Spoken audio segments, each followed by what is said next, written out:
What's up, founders, and welcome to the In Demand podcast, where we talk all about how to troubleshoot growth for your PLG SaaS. I'm your co-host, Asia Arangio, the CEO and founder of Demand Maven. And I'm Kim Talarczyk, Client Services Manager at Demand Maven, where we help SaaS companies reach their toughest growth milestones. All right, Kim, let's get into it. I had forgotten what campaign anxiety felt like. And I woke up in the middle of the night and I was like, what's going to go wrong with this campaign? Because at first I was like, is it going to be creative? Are we not going to get creative done in time? Are we going to be scrambling to get it done?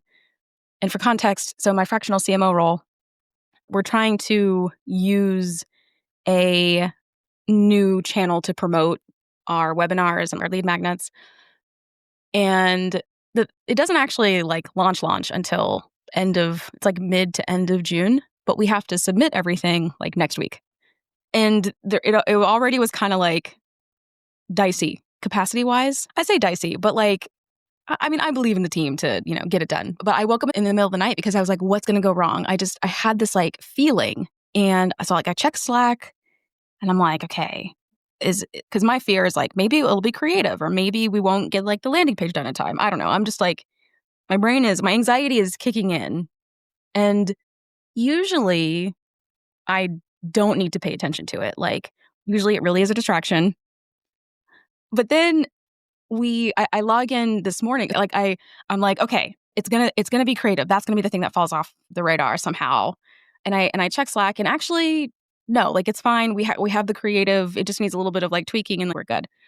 And then I wake up, I go back to sleep. That was at 3 a.m. And then I wake up for real this time and I'm ready to start the day. And I check Slack and it's the host bowed out. And the host who was going to host the webinar for us that we're going to promote, they're the ones who are bowing out. And so we need to submit this brief next Thursday. And so actually next Wednesday. So we're scrambling to find a new host to host this webinar. And I just was had that sinking feeling of oh no, my anxiety was right. Yeah, you had a prophecy. And I had forgotten what this feeling felt like. I'd forgotten what it felt like. And now I'm I had forgotten what campaign anxiety felt like. Anyway, so I just wanted to share that because shout out to all the marketers and founders out there who get the campaign anxiety the night before. And I was hoping and praying because I was sleeping so soundly all the days before. And then last night I'm jolted awake and I'm what's going to go wrong with this campaign? And this is what happened. Right. So. And even though the webinar's not happening for another month, now the landing page needs to be updated. That's going out next week or going live, right? Everything technically is live. So now we have to backtrack and backpedal. And so now you have to exactly edit the host and get new images. If we find a host in time, I'll be shocked. But I'm kind of thinking we're either going to have to push it back and negotiate with the sponsored newsletter provider, or we're going to have to just promote something else. So I'm kind of thinking It might just be promoting to something else. I'm not mad at anybody in particular. I think I'm just I feel a little bit like Beyonce when she's I'm not surprised that this happened. God, what was that? This was in one of her documentaries. And something terrible happened, either during one of her concerts or before. And her disappointment was just so oh, you felt it. She's I'm really not surprised. Of course this would happen. Of course, that's what it was. She was trying to get into the studio to practice for the VMAs and they wouldn't let her in. And the person who was supposed to be there to let them in was gone, MIA completely. So the police got called and it's they're 5 hours delayed into practicing and they literally could not get in the studio all day. And her disappointment is just so this is a really big throwback. Yeah. Do you remember Punk'd? The show Punk'd with I do Ashton remember Kutcher? Punk'd. Yeah. And he punked Beyonce. And I don't know why that is burned into my memory. It was the best episode because of her reaction. And it reminds me of what Like they pretended to like ruin, I forget, like a Christmas show. I don't know. And like, I almost need to go. And it's like, you feel bad, but it was, I don't know, it just was so funny. Yeah. I felt it last night and this morning, and I just was like, no. But I mean, it's okay. Like, we're just going to have to regroup and reprioritize. We'll have a solution. And I'm thinking maybe we just do like a lead magnet, but it did suck because like the stars were gonna align perfectly. We're gonna like stretch ourselves into a new direction, and now we're kind of having to backtrack. But it's fine. We'll have another opportunity next time. And then you'll be ahead of the game in the operations of the web of how the webinars run, because that's something you've been working on updating. Exactly. Okay. Yeah, that was funny. Thank you for letting me share that. Okay, what are we talking about again? We're talking about EOS. Well, let's kick it off. Let's kick it off. Okay. Asia, you told me this week that a former client reached out to you asking you about EOS, which is Entrepreneurial Operating System. Is that right? Yeah. The Entrepreneurial Operating System. It's like a framework, like a business management framework, or like an operating system for your business. And so we had a little bit of a discussion about it the other day after this, because you had some thoughts. So this client that, should I implement EOS in my organization? What are your thoughts? He had said, right? EOS is so popular too. Like it, and I think it is so popular, especially among like the bootstrapped and like VC founder crowd, is because it really is, it's a system for management, but it has its drawbacks. And I also think too, there are some things about it that certainly makes sense for specific types of companies. EOS claims that it can be used in any type of company. And I agree with that. You can certainly implement it in any type of company, but whether or not it'll be successful or like help you accomplish your goals is, I think, a different question. Yeah. And I think, they try to focus on like entrepreneurial businesses is how they put it, right? So it's a founder, younger. And I want to say at least when they first kicked off, they said 10 to 250 employees was like their sweet spot. Now that might have changed recently. Anyways, go on. That is interesting. So they kind of position more as like it's for smaller companies. Yeah. That is fascinating to me.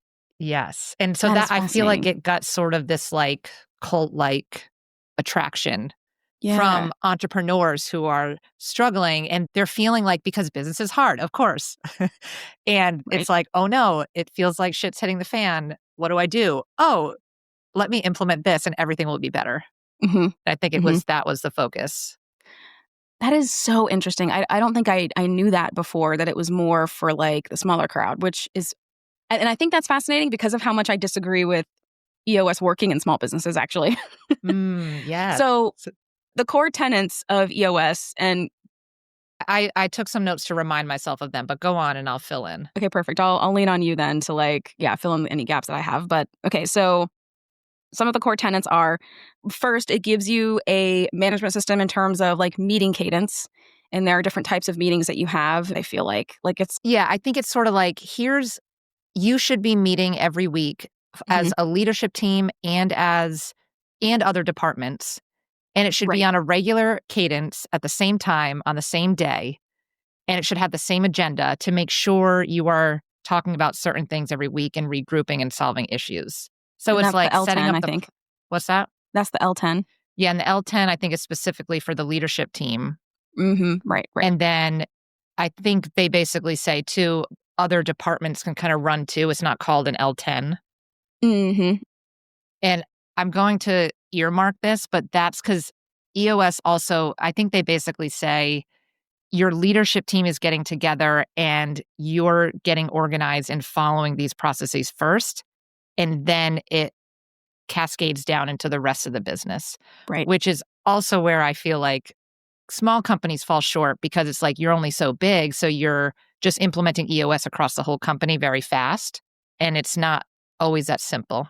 Yeah, we'll dig into that. So there's like the meeting cadence that it wants to specify. Then there's right metrics. So that's where we get introduced to concepts like the scorecard, where EOS really encourages measuring and tracking your leading indicators for success, and also any other indicator that ultimately translates to either growth or contraction in the business. So if something's not performing well, that probably means like you're going to have a bad quarter. If something's performing extremely well, you're probably growing in some kind of way. And I think that they want you to limit it, if I'm not mistaken, to like 10 or 15. Is that the number? Yeah. And I think even because there's the VTO, the Vision Traction Organizer, that they set up, and those there should be, and I want to say it's 3-ish, or maybe 3 to 5, that I think those actually go on the VTO, and those are supposed to give like a pulse of the company, like what, and that could be different for everyone. Like you, I just said, if these things are faltering, that means that needs to be solved right away. And this is like the indicator that the company is doing okay. And that could even be like cash on hand, whatever it is. And that's a leadership team thing. But yeah, so those are small. I know that there can be more for everybody in their scorecards, because of course, different people in the company, different departments are going to have their metrics. Exactly. In their scorecard they're following, yeah. And then there are other core tenets of this: right person, right seat. Yeah. So this kind of speaks to hiring. So we got to make sure we have the right people in the right seats. Otherwise, EOS does not work. And I think that they even acknowledge that if you don't have the right people in place, EOS doesn't make sense, because they're either more like on the individual contributor level and maybe not have like the ability to extend into more strategic work, or it's like your team might just be too small, like literally, to have that be meaningful. Yes. Oh, and that's what I was going to say. I think they tagged like accountability chart. So not just an org chart, but so part of the people, right seat is creating an accountability chart. So everyone actually has very specific things they're accountable for. And that is written and transparent for everybody in the company. So there's like transparency and accountability that comes with that. And it's not like you have people, like leadership should know what everyone's doing and what they're accountable for in the company. And then that's sort of visually represented like an org chart, but they call it accountability chart. And EOS plays into that, like right people, right seat means they fit your culture that you are setting. So are they a culture fit? It talks about capacity. Does this person actually have the capacity to do what we want them to do? The other one was desire. So like you're sort of looking at people from this framework or perspective of that as well. Like, do they have the capacity and the desire to do what we're asking them to do? Because that all needs to be fixed and set before you're moving forward trying to achieve your company goals. Yes.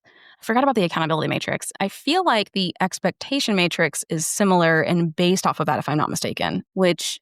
Yeah, because you use that, which I like. And I don't know if I learned that from EOS or... Yeah, I don't think it's from that. Yeah. So the expectation matrix, so for context, for everyone listening, the expectation matrix is kind of like an accountability matrix, but I think it goes deeper. So it's more like, what's the responsibility that person has? And you list like the 10 to 15 top responsibilities that person has. And then you very clearly define what's the priority level for this, like at any given time. And then what does not so good look like? Like if they were executing that, what does not good look like? What does good look like? And then what does great look like? And it creates a very clear artifact for conversation around what is this person's role. But it goes beyond just like the bullet point list of the job description, because it actually forces the manager and the leader to actually define, like, what do you expect this person to do? But I actually got this from my good longtime friend Claire Swellentrop of Forget the Funnel. And Forget the Funnel, I know they really like EOS. But I think that I'm actually not sure if Claire designed it herself. I think she might have actually. She might have designed it herself, but I want to say it was inspired by the accountability matrix. Yeah. But yes, I do remember that piece of it and thinking like, okay, yeah, like that makes sense. And I agree. I think it should be certainly transparent. I think everyone should know what everyone's responsible for in some kind of way. So it's not confusing when someone either doesn't take something or when they do take something, and or when there's confusion about who should take something. So yeah, I actually like it for that a lot. And then the only other thing I can remember from EOS is the relationship of the visionary and the integrator. EOS really, it talks about these two roles in the company from a strategic level of there's someone who is setting the vision for the company. They're like the visionary. And then there's the person who's integrating that vision for them, probably more like operational type. Like I would, like a general manager or a COO are titles that I might throw under that integrator name. Those titles. Otherwise, it's a chief or co-founder who has those roles and responsibilities. Right. But that's only assuming that like that makes sense for that person, because not everyone is going to be a good integrator. Like you really need someone who's somewhat like process minded and system minded and likes doing that work, because visionary is, I think, a very different space to be in. And then actually translating that into, okay, now what tactically needs to happen in the organization to make that vision come true is a different skill set, I think. So it doesn't literally have to be a co-founder, but it could, because two co-founders could certainly be the visionary. And then maybe you have like a GM or president or COO or head of operations. We've seen that before in companies. But yeah. And then is there anything else I'm missing? What else is part of EOS? So the other part is issues. Oh, that's right. Issues tracking. Yes. Right. So how do you, they call it IDS. So identify, discuss, and solve. Identify, discuss, and solve. Yes. Mm-hmm. EOS talks about the importance of like keeping an issues list, having key issues for the leadership team that, and obviously the priority, like we talked about, would be things that are stopping those, like the pulse of the business. If things aren't going right, that's obviously a priority issue. But then also learning how to get uncomfortable with like bringing up issues and trying to find the root cause or the actual core. Like a lot of times you could, one, talk in circles and never solve things, or you could also think something, call something the issue, like, well, this person is getting too many customer complaints. This is just a random example. But it actually could be something, it might not be the customer complaining that's the problem. It could be the communication or the messaging that's going out from the, customer support team. I don't know. That's an example of, okay, you're going to define the issue and then discuss it as a team and come up with a solution and then implement those solutions. Yes. Which I actually love issues tracking, but I only am like the solving part of the process. But this can fall apart if you have no internal pressure or process to actually do that. And EOS in theory like does give you that, but at the end of the day, if you do not have a issue solving or problem solving culture, issues tracking is meaningless. Like you're literally just going to track it and do nothing. And like you'll talk about it, but no one's going to take any real action. Like right. And it does take practice and like learning how to actually run a good IDS meeting or a portion of your meeting. Like yeah. You sometimes getting down to the priorities and what really is an issue. It is hard to figure that out. What else is part of EOS that we didn't cover? We talked about this a little bit, but I think vision was the other thing. Like everything starts with, there's a vision and, a 1 year and a 3 year and 10-year targets. Those 10 years are very supposed to be lofty, but and then it's supposed to be transparent throughout the whole organization. So everyone has this idea of like where the ship is headed. And that's like really what that 10 year is for. And it's supposed to be conveyed and sort of like sold to the company so that everyone's on the same page and kind of knows the important parts of the business. Okay. Anything else? I think that the one thing, when you said visionary and integrator, I could be wrong on this, but I thought I was first introduced to EOS through the book Traction. I feel like that's like the main book that explains the process. I don't think they introduce visionary and integrator in that really? book. In that book? And interesting. Yeah, and I wonder, now there's another book that talks specifically about that relationship, and I'm going to forget what it's called. I've read that one as well. And I don't know if it was added on, like EOS lends itself to that. One thing I think, like you can do I think some people get hung up on the visionary and integrator. Totally. And it doesn't make sense in a lot of cases. But that's what made me think the original kind of framework operating system, I don't think like needs that. Like you don't need to assign a visionary and an integrator. Right. It's almost, I think it's revealed. Like there are people in the organization who might actually be doing that already. And it might actually be more like it's discovered rather than assigned. And because, a big part of EOS, what we talked about, is the vision and like whether it's the CEO, the founder, whoever, like there has to be a vision for the company that is relayed to everybody. So everyone's sort of marching the same beat and in the same direction. Exactly. And ideally, like that is the CEO that is setting that vision and laying that framework. So so it sounds great on paper. It does. It sounds amazing on paper. Where does it fall apart? And I want to hear your answer first. Oh, goodness. Because I know you have a lot of thoughts. I know. It might be controversial. It's controversial. I don't know. I'm curious to hear people's thoughts.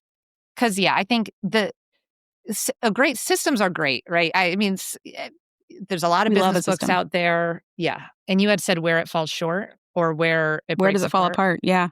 So I do think, if you can read that book Traction, and EOS, it's very set up to sound like this amazing, like if you just implement this system, like your company is going to be on the right track and you're going to achieve all the goals you want to achieve.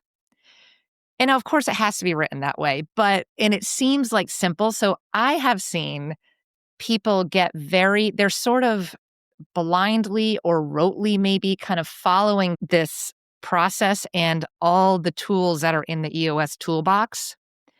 And it can either fall short or not land with the company. And I think a lot of times, like that entrepreneurial founder who's stressed and doesn't feel organized needs a system to come in, and EOS is packaged up very nicely. But it needs to, it's funny because it reads like it's simple, but this is a little bit too where EOS gets me, because it's sort of set up that you need an EOS implementer to come in and implement it for your company, because they know every toolbox, every tool like the back of their hand. Oh, we're going to pull up this template, and there's kind of a lot of things that get put into this system. The 555 and the template for the meeting and there's just a lot of things that you can. So what I see is the actual ways that it's supposed to help your business get lost in the having to implement all these things. And a lot of this, like we had said, starts with a leadership team. And if you're a small company that doesn't really have a leadership team kind of set, it's almost like it's sort of forced. And now all of a sudden we're going to start making everyone on our team follow this exact cadence and this exact agenda of a segue and the scorecard. And it feels like it doesn't always land right. 100% agree. The metaphor or analogy that I'll give here is if you are a bootstrap founder or you're a pair of co-founders, and if you have a very flat organization, meaning maybe you have full-time employees, maybe you also have some contractors, but it's a flat organization, meaning there's no management or director level in between you and all of your individual contributors. What ends up happening is if you implement EOS to the T, like you're incorporating everything, like you're not kind of picking pieces of it and implementing it, which is what I'm going to recommend. And I feel like you would recommend too, Kim. But if you like implement it in its pure form, those meetings that you have, those L10 meetings or whatever they are, all those different types of conversations you're going to have with that team, it's literally going to be you're the king holding court. And because you don't have any manager or directors. Again, if you have a flat organization, and you might have some folks who are more strategic contributors to some extent, but for the most part, it's going to be you holding court. The moment issues and things come up, people are going to feel like, oh, I don't know if I can say that, or because again, like they're individual contributors. And I've seen this a million times where founders try to implement EOS to its purest form, and they have that meeting and they do issues tracking or they do scorecard discussion. And it's a lot of crickets because, well, one, most folks they might not understand like what is a true issue in the company that's preventing and blocking goals and like progress. Because again, they might not be at that strategic level of being able to clearly discern, oh yes, this thing is actually preventing us from meeting our goals. And then similarly, you talk about that scorecard or you pull up like that one like metric sheet that you mentioned that I'm going to forget the name of. But you pull that thing up and it's like, okay, guys, well, what's working and what's not working? Or like, how are we doing? And again, if they're not at that strategic level of being able to clearly communicate, okay, here's what's preventing growth, you're just a king holding court. That's literally what's happening. So this is where we find that, again, if you're trying to implement EOS, you do have to have the right people in the right seats for that reason. But also, I just find it doesn't really work if you have a flat organization. And also, most of your individual contributors are not at that strategic level and also might not be empowered to have that discussion. Because is the other thing that I see, and we've seen this a million times, a founder wants to implement EOS or a CEO, either one. But because that organization was so flat for so long, those individual contributors don't know necessarily how to work together without like direction from the founder or without like a direct order or what have you. So they haven't been empowered over time to have discussions and to creatively or strategically solve issues. Now, if you've been creating that culture, amazing, great for, you probably will have more success with EOS. But if you're feeling frustrated with how things are running in the business, you read that book, you feel like, oh, I can do this overnight. And then you do, I think you're going to be disappointed because your ICs just they haven't been empowered or enabled long enough to have like real conversation with you about like what's going on. So we've seen that a lot where it's like literally crickets. Like we have the IDS meeting or whatever it is. And it's like, okay, guys, what's going on with growth? And it's like, no one knows what to say or that they should say it. And then it becomes a distraction, I think, because it's like these individual contributors or other people in the business have to do things every day to keep the business going. I think you're taking up their time. You're right. So there's a lot. Well, like you said, which we'll talk about, I think, in a minute. Taking pieces from it is great. If you are fully implementing it, you probably want to have at least more of an established leadership presence. Mm-hmm. And you're working on it at the leadership level, which is what EOS says. Right. But even that, it's really hard. You have to be careful to roll it out and have the right people that are rolling it out in the right way and not just the CEO or one person that says, I'm going to now implement this in the company and it's going to solve our problems.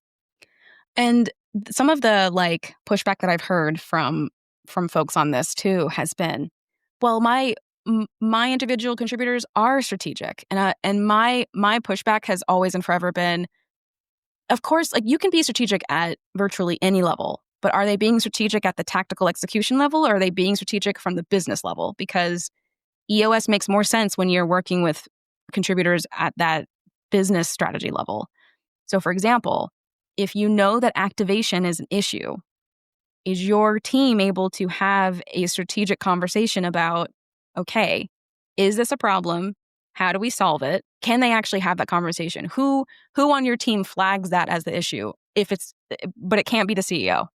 Because again, it's just a king holding court at that point. So like you might as well not have the L10 or whatever it is. Like you might as well just be like, hey guys, this is a problem. We're going to solve it. Here's how. Right. And otherwise, at that point, the CEO should read traction, get sort of those tools in their toolkit, but it doesn't need to be EOS is implemented across the whole company. Exactly. Yeah. But they can now know how to approach things, how to now relay things down to the team, how to make sure all the individual contributors do have some sort of scorecard or metric so that you actually are knowing if everyone's performing. And it could be something small, like, a receptionist, outdated term, maybe, sorry, but could be like you're trying to get 2 rings instead of 3 rings on the phone call, right? It's and just as a silly example, like I thought you meant like Thanos rings, like Marvel Thanos. I definitely thought you meant Thanos rings. Oh my gosh, see, because that is a very outdated example that I just gave. No, it was great. My millennial brain was like, oh yeah, like Marvel. Oh my gosh. But yeah, like going back to your point though, yeah, like it doesn't always translate to that level as well, and you might as well just like pare it back a little bit or use it, but use the parts that work. So yeah, what are the parts that you like, and how would you implement that? That's a good question. Okay, so it's funny because I like everything in isolation, but I think every company is a different vibe, and I think you need to use different parts of it to make it work for you. But I don't think you need everything. So like if you have a flat organization, I think the parts that make a lot of sense are you probably do need a scorecard of some kind, even if it's just for you. and it's something that you manage and like you review yourself. And maybe you give a few people like, hey, I want you to track this number and update it in the spreadsheet or whatever. Like maybe you delegate like the actual like pulling of certain numbers or what have you. But I think a scorecard makes a lot of sense. And then, yeah, like those, that like 3 to 5 KPIs or metrics that you're talking about, that's like, these are like the high level. Like if we're not performing here at this level, then something's super wrong. Like overall health of the business. I think that makes a ton of sense. I would highly recommend that. The thing that I love, like my absolute favorite part is issues. And that's actually something that I'm working on with my team and my fractional CMO role, which is getting them comfortable with identifying issues. Because I think part of the challenge is like, well, what's an issue? Like, what does that mean? And then 2, making sure that they feel empowered and confident enough to actually say it. And then because I think the hardest part is getting them to identify it. And then the second part is now we've got to discuss and solve. And I love that part of the process. The challenge with that process, though, and where it falls apart is, again, if you don't have a team of folks who are maybe experienced in the discussing and the solving it, like I think it's easy-ish to get people to identify things. But sometimes if folks don't have the experience, they might not identify that as an issue. And so it usually, again, what ends up happening is the person with the most experience kind of is the one that, I don't want to say like dictates the meeting, but I don't want to say steamrolls people either, because that's not accurate. But you end up leaning more on that one person or a couple of people, and it doesn't actually really become like this is a team issue. And we're all bought into solving it. Right. And it's not empowering for anybody. Right. Like, again, you might as well just hold court and like. Yeah. Which is why I think, with EOS, it really, when they say it starts with a leadership team too, it's like the leadership team is trying to get on the same page with the vision, the 1 year, 3 year, 10 year. Once you have that, you have the key metrics, your health metrics you're looking at. And there's probably a few key things that need to be solved to help move the business forward in the next 90 days.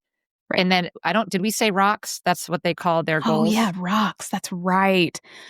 I love and I hate rocks. Yeah. And we should talk about rocks. Yeah. And because, okay, there's like people have OKRs. Mm-hmm. Like is an OKR the same thing as rocks? Because I know you do OKRs in the business you're in now with the fractional CMO. Yeah, it's funny. And I hate OKRs as well. There is no perfect goal system, except for the one that you make for yourself. And even then, you're going to change it over time, in my opinion. Right. But, and the whole point is things should be decided on and get done. Like yes, rocks. Okay, so they're not the same thing necessarily as OKRs because rocks, if I recall correctly, are kind of like strategic priorities. They may or may not have like quantifiable metrics or key results. But rocks to me are they're kind of like key projects, which is a term that I use internally. Key projects to me this is the most critical thing that we need to address, execute, or tackle in some time frame. But it's permissible for it to be a task or a project. Now, correct. OKRs, so in my opinion, the times where it makes sense for OKRs to be a task or a project are when you're leading a product management team or an engineering team or both. Tasks and projects as OKRs is less acceptable to me when it comes to like a sales or marketing team. To me, if you're going to have a task or a project, it should just be a key project or a rock. Like you could make that a rock, which I completely forgot about that concept from EOS. But yes, thank you for reminding me about it. But it's not technically an OKR. To me, OKRs are quantifiable, measurable performance indicators, and they should feel like stretch goals. And ideally, they're not always a task or a project. But that's feedback actually that I got from an ex-Googler who also was, I think her role was project management actually. But she oversaw many different types of projects. And she identified that OKRs, when you make the key result a task, like it's not, if you're product management team, different story, or engineering team, different story, probably should be a task. Like, yes, push this feature. That's a great key result, before end of Q2. But she very much was adamant that like, unless you're running those types of teams, and if it's a different type of team that you're running or managing, like you really should not make a task a OKR, like an actual like key result. But anyway, I digress. I know that there's a lot of opinions about OKRs. We certainly have ours, but rocks to me it's a key project that you want to make sure to tackle. Right. And rocks are supposed to get done in 90 days. In a quarter, yep. And you're only supposed to have a few, if I'm remembering correctly. Like 3 to 5, I think, is the max. It's, of course, there's day-to-day work that you're doing, but it's like these things are getting done so that, and they align with the 1-year vision. Yes. And they certainly could address issues as well. Right. If it's like a big one. Yes. If it's a super big issue. But yeah, the issues process is definitely a fave. Goal setting and like goals tracking. So there are just so many goal setting frameworks and like milestone frameworks. So our version of rocks really is key projects. But they're not, I would say we don't necessarily discuss them as we got to make sure we get this done in Q2, which is a change that I would like to implement on the fractional CMO side. Because I do think we need to be a bit more diligent about like, okay, here are OKRs, but here are the key projects that we really want to commit to. And that may have an impact on the OKRs, either in negative or positive ways. This key project is really important. We got to make sure we get it done. It might mean sacrificing an OKR. I digress. So I'm like touch and go, I think, on rocks. Like, I think it just is like whatever goal tracking process makes sense for you, use that, because rocks is not perfect. OKRs aren't perfect. And there's so many different thoughts on and opinions on how it should be leveraged. And then also too, like OKRs, I think doesn't always make sense with small teams. So like scorecard tracking is actually really nice in that way, because if you have a small team, if you have a small operation, you probably don't need to be tracking like 30 things like across the board. It's probably literally only 10 things that actually really truly matter. And it's probably not bounce rate or like something like so minuscule doesn't really mean much. And then the scorecard, when you're reporting on it weekly, you're saying on track or off track, and that's it. You're actually not talking about it at all during that meeting. Right. And if you say off track, whoever's running the meeting is likely taking a note on the side, because a lot of off tracks week over week probably means it goes on the issues list, because why is it off track, or something's wrong, we need to have a discussion. And then that there is an IDS during that hour and a half meeting. Totally. So yeah, in that sense, that kind of structure and keeping a narrow focus on everyone being on the same page about the metrics that were like, what could be an issue and what could not be, that's helpful if you're operating in that way, like with the scorecard like that. And I think the only other thing that I like the most about EOS is it's probably like some of the meeting cadences, not all of them, because I think some of them are it's too much. It's too much.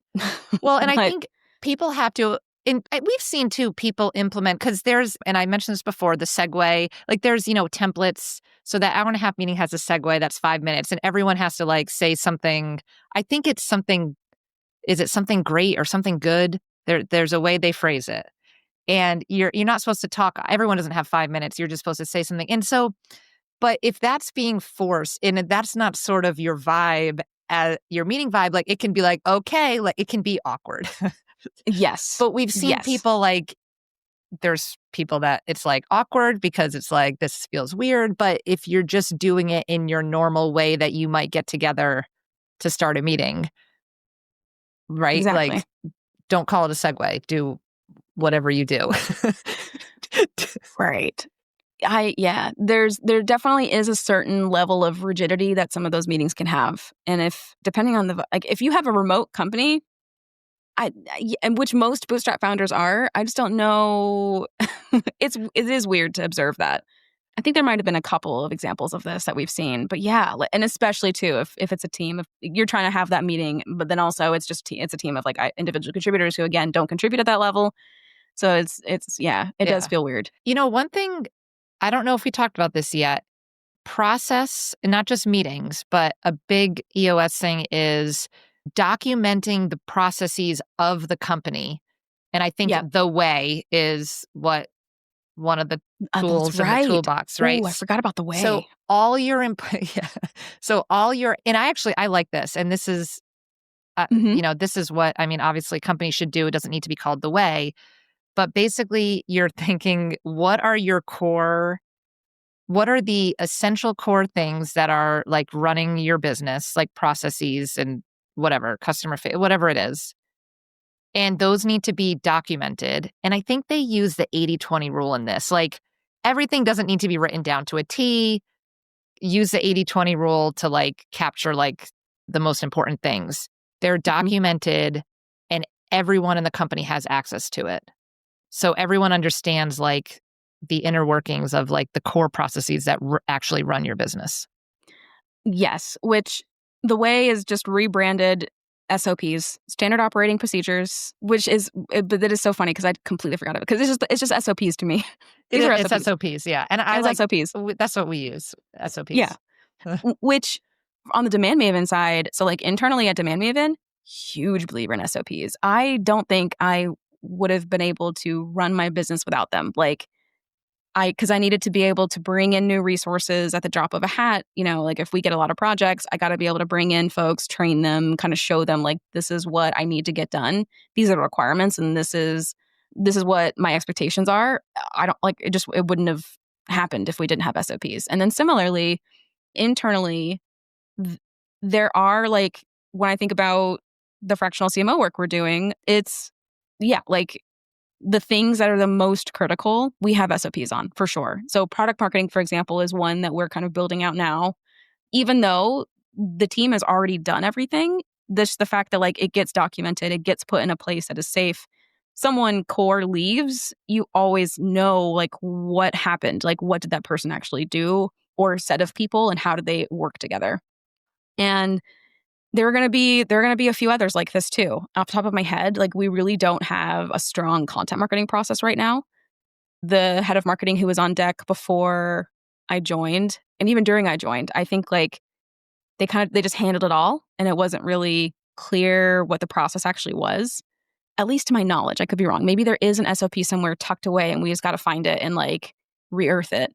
But we know that those are high ROI, high revenue generating activities for us to do, and so it makes sense to create some structure around it and to ensure that it's getting done and that you know like exactly how it's getting done. So yeah, I forgot about the way, but thank you for the reminder. You know, the other one we didn't really talk about is core values. Oh, and I know. Oh my gosh, I feel like you're going to have opinions on this, and this is part of the VTO, the vision of the company, and you are like, you know, there's a culture you're creating. So part of this is core values, and EOS does provide exercises to help you do this. If I'm going to jump ahead to where I feel like this falls short when people are implementing EOS, is it can feel very forced. Like, okay, we just locked ourselves in a room and came up with some core values. Here they are, company. And that can feel like sudden. Now, a lot of companies already have, and more, I think it's maybe over the last 10 years, 5 years, I don't know, it just seems maybe 10, right? I just feel like core values, people are putting it on their website. It just feels like something that sort of happens naturally. But so I do like the core values, but the idea of EOS is like, you need to have core values and you need to agree with them, like come up with them as a leadership team and agree on them. And that's going to help even like your co-founder realize, this is what EOS says, okay? Your co-founder realize, you know what? I actually don't think I'm in line with those values. And your 10-year vision for the company, yeah, you know what? I'm out. Now, that's a little bit like fable-ish to me. That's, you know, it's like, aggressive. That's the idea. And I think, again, maybe one of the other things I think I knock on EOS is that it reads that's a little bit of an oversimplified version. A little bit of a fairy tale of what might happen, right? Oh, my co-founder left and it was great because he got another great job and founded his own company. And then I had another co-founder come in that was perfectly aligned with my vision. That's really the story that's told, which I don't know if that actually really happens. Maybe it does. So funny. Yeah. I feel like we've seen the exact opposite at Demand Maven, at least. So I can't think of a single founder that we've worked with who has had an actual core values list. That's funny, really? Like when you think about all of our bootstrapped clients and like the handful of VC that we've worked with, I guess more than a couple handfuls, so few of them have actual core values. That's true. Or if they have it, it's not shared. It's like in their head or it was written somewhere a while ago and it's not part of their actual real operations or decision making. Yes. Yeah. It's just like a document they created. I take that back. I think that there are two that, if I had to guess, probably do actually have core values. So if I had to guess, and if you're listening right now, please let me know if I'm right. But I think Will Critchlow from Search Pilot probably has a core values Absolutely. list. I would put money on that. And then I think Rand Fishkin probably does for Spartoro. He definitely did for Moz, because tag fee. Everyone knows tag fee, or at least if you were in that Moz world, like, you knew what tag fee was. Yep. And tag fee was both blessing and curse, I think. Like, in some ways, like, it was so clear, like, how to leverage it. But at the same exact time, it could be leveraged in a way that, like, definitions could get stretched. And I think, like, sometimes it would also create outcomes that were not ideal. But all that to say, I would bet money that Rand has them now, and that they're probably different than what he started with, for Spartoro at least. So those are my two bets. So I'm so curious. We should ask Will and be like, we should. Do you have a core values list? We're just curious. But yeah, when I think about most of the founders that we've worked with, again, if you're not ever expecting to hire executive leadership or even like management level folks, you probably don't feel like you need to create a core values list. And also too, like, if you don't like managing, if you don't see yourself as a leader, like, a core values list is probably just like another box to check. And then, like, you go to ChatGPT and you're like, pump out a core values list for me, and it's got stuff like bias towards action and owner. If I see one more core values list that says bias towards action, I'm going to lose my mind. That feels like a trendy one. So is this you against core values? So I think it's actually an amazing exercise to go through if and only if you are going to take it seriously and actually use it. But I think if you have no intention of either of those things, it's going to be a waste of your time. But do I think successful companies have them and maybe are, like, operating from them in some kind of intuitive or meaningful way? Absolutely. Whether they are documented or not, you probably have a list of core values. It might not be worth documenting and sharing and, like, actually leveraging, but you're operating off of a certain set of assumptions. So, for example, everyone loves to say we're data informed or we're data driven, but are you actually? Because I see a lot of founders not doing data driven work. In fact, it's very emotional. It's very like, well, this feels like it's bad or whatever. Yeah, because the idea is, if there is a big problem or should we go in this direction or develop this, or this customer is giving us a hard time, should we, like, that is like your backstop of, like, we can look back at our values, and as long as we're moving forward with those in mind, like, we'll know it's helping you in some ways steer the ship. The bigger companies have an easier time with this, right? Right. Because it makes sense. So smaller companies, maybe it's harder. Yeah. Yeah. And I can't remember where I heard this, but I remember someone saying that core values are really discovered. They're not decided. And I remember thinking it was so poignant, because you don't just wake up one morning and just decide, like, these are your core values. Because it's always aspirational, and it's hardly ever rooted in the truth. So, like, everyone puts bias towards action and everyone puts data driven. Those are, like, the two that are on every core values list. And in some cases, that's actually true. But in a lot of cases, it's aspirational. We want to be like this, but we're not actually using it to decide and, like, drive a decision or make progress. So, for example, if you have issues that are in your business, and if you say, well, we're data driven, that's a core value of ours, I would expect you to then be data driven when you try to solve that issue. But if you start making assumptions, if you start pulling assumptions out of thin air and, like, guesses, that drives me crazy. Because if you claim to be data driven, but that's how you're actually trying to solve a problem, then you're not data driven. It's not a core value. But if you don't claim that, I'm not going to hold you. Like, if you're not making that claim, like, okay, data driven is not part of our core values. It's okay to be messy. Oh, great. That says a lot about your process and, like, how you solve issues. And that's not a bad thing, because you might decide that, like, that is lower priority than maybe the 20 other things that you have in mind. So, but my thing is just, I love a core values list. We have core values at Demand Maven. And even though I don't, like, shout them from the rooftops, I mean, the team is really small. I don't feel a need to do that. I do my best to embody them as much as I can. but it's so natural to me that I don't think about it anymore. Right. And I think, so that's really the direction of, there's this vibe that you have as the founder, owner. Right. And as you bring people on, like you are sharing that. Of course, then that changes as you get bigger, but right, it starts like how you're doing at Demand Maven.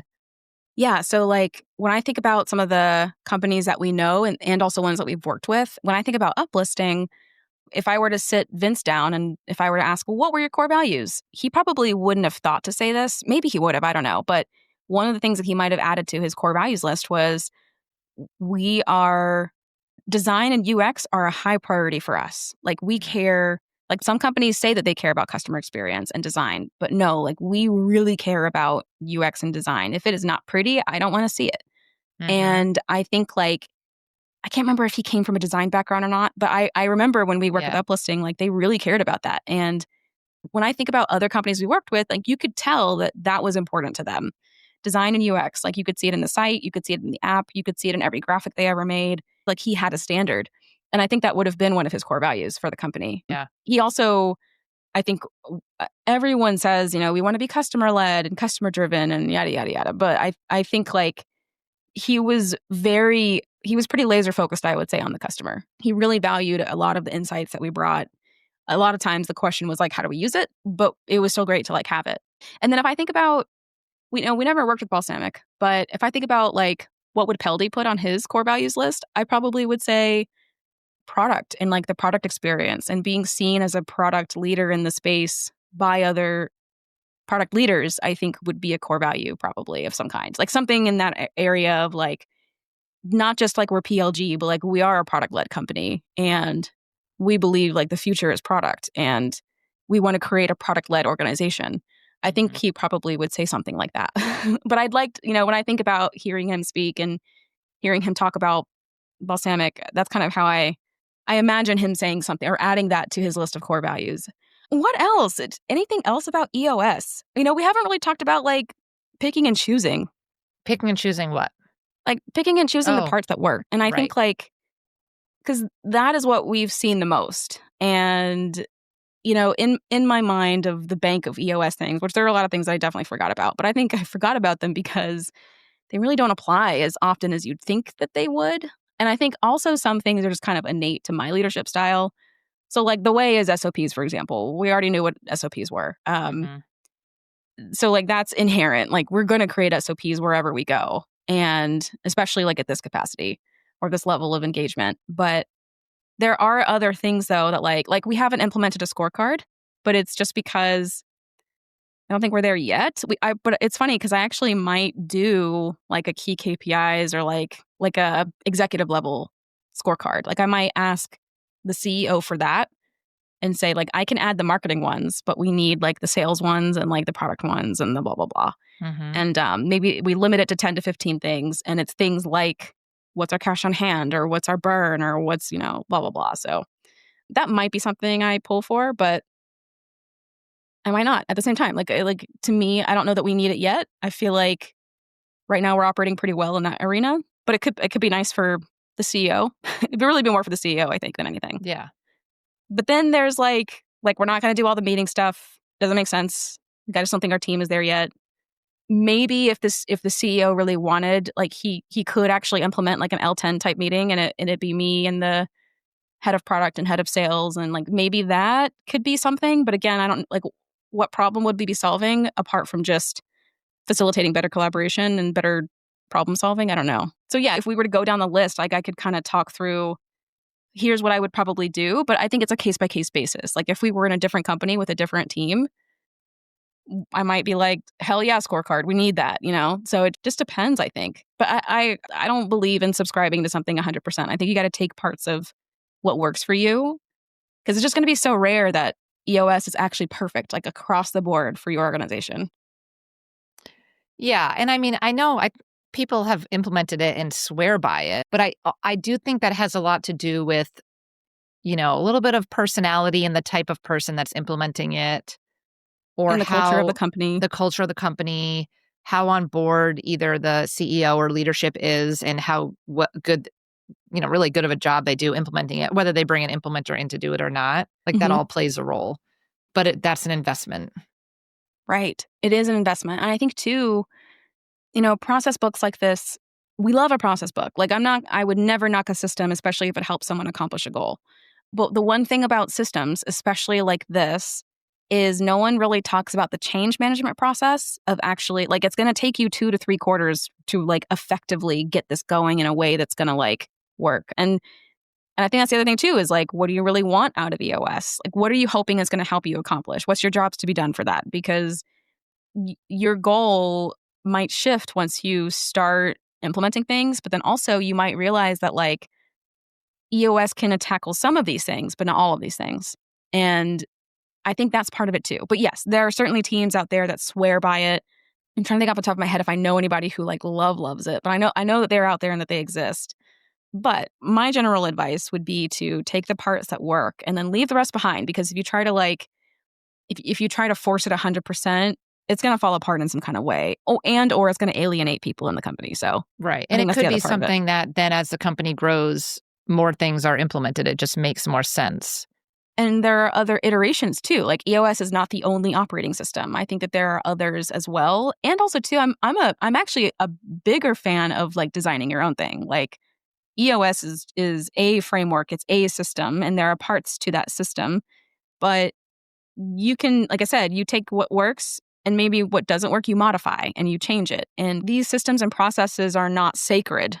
You can break rules and that would be okay. Even with something like jobs to be done, we've seen rules get broken. Now, there are trade-offs to breaking certain rules in something like jobs to be done.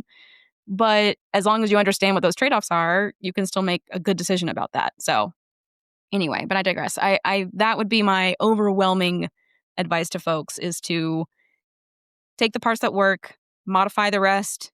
If that, you might leave it behind entirely. And when I think about how we've operated in other companies, even like before the fractional CMO role, I'm usually designing a system. It's usually like we're building something for that team, for that company. We might leverage some parts of EOS, but we might also leverage things just from like other, I'm not even sure if I would call it like operating systems, but just how other businesses work from what I've seen, we can kind of take that. And depending on the level that you go into, the way that a growth team operates might be different than how a product team operates, which is different than a marketing team. And so that's kind of where you get into like, you really are creating and designing your own systems for each team, like once you go like deeper in the org. But anyway, I digress. Right. Hopefully that lands and that makes sense. Yeah. No, I think we got it all out. We got it done. We did it. Thank you for talking to me about EOS. And I'm so curious to any listeners out there, if you've had success, if you've not had success, and if you did have success, what worked for you specifically, because there's so much inside of EOS that you could get into. Yeah. But I'm curious, like, what about your context made that thing work? Right. And what little adjustments did you make that maybe were helpful? Because that's something we could take away too. Exactly. Yeah. Would also be curious. Just going off of what we've seen. But yeah. All right, cool. Thank you so much. Thanks.